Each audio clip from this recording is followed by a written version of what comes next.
State officials have earmarked $3 million to create a pedestrian and bicycle path in South Beach, part of a larger project to connect all of Miami Beach's neighborhoods, itself part of a statewide plan for such trails. Upon completion, the project will create an uninterrupted paved trail for pedestrians and non-motorized vehicles from South Point Park, at the southernmost tip of South Beach, northward along the shore to the city limits at 87th Terrace. According to city documents, the budgeted money is part of the 2018 shared used non-motorized trail budget. The trail is the first major development in the Atlantic Greenway network, one of several unconnected trail systems in Miami-Dade County. They will be developed with funds for the Sun Trail, a long-term program launched last year to create a vast circuit of non-motorized byways throughout the state.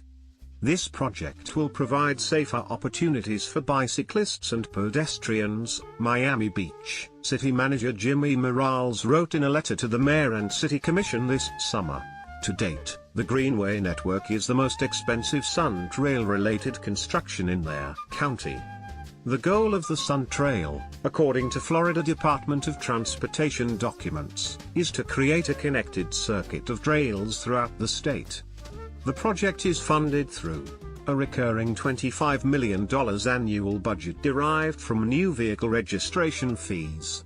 We are not aware of any state having something similar where it's such a comprehensive state network with recurring funding every year, Chief Planner Jim Wood said.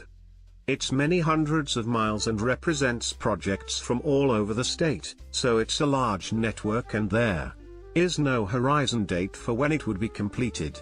Florida Greenways and Trails Foundation President Dale Allen said the idea for a large-scale project began in 2011.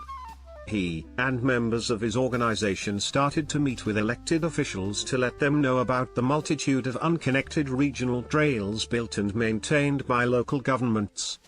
Their efforts, at the time, focused on what will become the Coast-to-Coast Connector, a corridor linking communities across the center of the state between St. Petersburg and Titusville.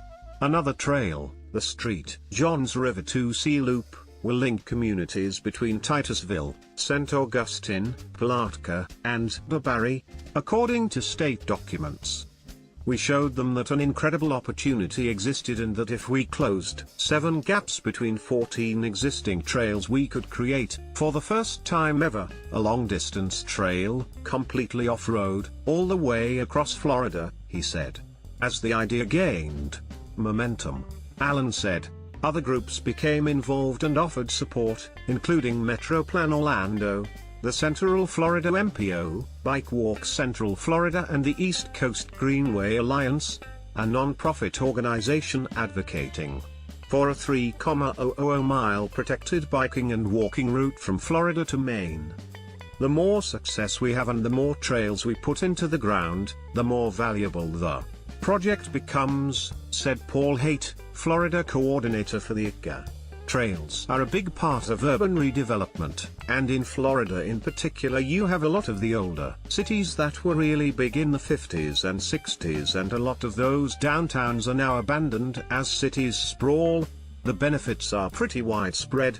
Sun Trail legislation received bipartisan support when it passed in 2015, according to Greenway.org.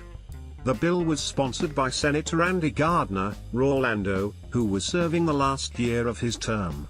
At a reception for the Florida Greenways and Trails Foundation on November 3, 2016, Gardner said he began the process of establishing the Sun Trail knowing he would depend on others to see it completed. This'll make a difference for our state, he said in video recorded during the event posted on the front page of FGFD.org. If you're under 30 and you're looking for where to move and raise your family, these are the types of things people will remember. Florida and Maine are the only 2 East Coast Greenway states with more than 100 miles of protected trails completed, with Florida just 6 miles shy of crossing the 200-mile mark, according to Greenway.org. Allen said the investment state leaders have committed to will soon make the Sunshine State the front-runner in alternative long-distance travel options. Florida is about to become the leader in the United States of this effort, said Allen. It's nothing short of breathtaking.